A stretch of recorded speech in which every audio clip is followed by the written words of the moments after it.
Fissures in opposition unity. What do the presidential election results indicate? Efforts to forge formidable unity among opposition parties coming together against the BJP are clearly falling apart. If one looks at the way the presidential elections are played out, opposition unity is a mirage.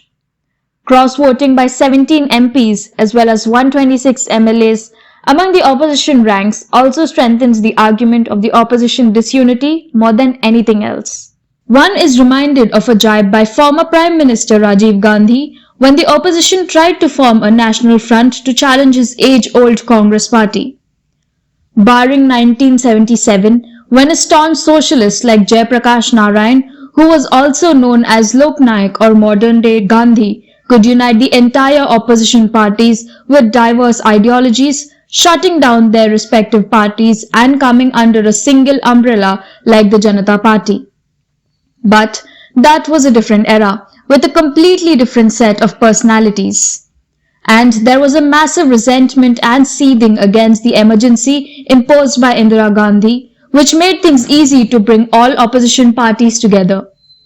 No other subsequent attempt to forge opposition unity came anywhere close to that effort by JP. Short-lived alliances and coalition government did not have the ideological commitment to last an entire term. Whether it was the United Democratic Front or Chandrasekhar Samajwadi Janata Party, the experiments were brief and politically not viable. UPA 1 and 2 under the Congress lasted for 2 full terms from 2004 to 2014, while the coalition was not rock-solid one. All the stakeholders were driven by similar vested interests. This explains its relative success. And now, the efforts of either West Bengal's TMC Chief Minister Mamata Banerjee or Telangana's K. Chandrasekhar Rao are unable to cobble together opposition unity in the absence of the cementing force of such efforts which Congress had always been. With time, the grand old party of the Indian politics lost its relevance and has become a minor player in the political scene, a fact that its leadership has not yet been able to digest.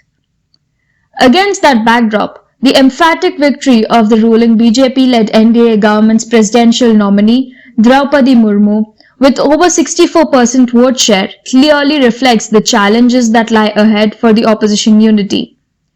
She is not only the first tribal woman, but also the youngest, winning the race with a comfortable majority. Her vote share of 64% is lower than her predecessor Ramnath Kovind's or her margin of 28% against her predecessor's 31%. Interestingly, no one could ever hope to break the record set by second Indian President Sarvepalli Radhakrishnan, who won with a record of 98.2% vote share and a 97.1% margin. Of course, those were the early days of the post-independence era. And if the NDA's vice presidential nominee too wins the August 6th polls, then it's a worrying factor for the opposition and consolidation of NDA allies as the strongest ever group may become unstoppable.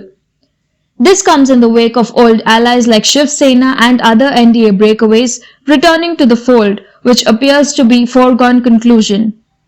Whether it is the TDP in Andhra Pradesh or the Shiromani Akali Dal in Punjab or even Kumaraswamy-led Janata Dal rejoining the NDA alliance, nothing can be ruled out. Opposition unity continues to be a distant dream, but at a regional level, the AAP, DMK, TRS and TMC, among others, continue to play a key role, though it is not easy to bring them all together to challenge the NDA.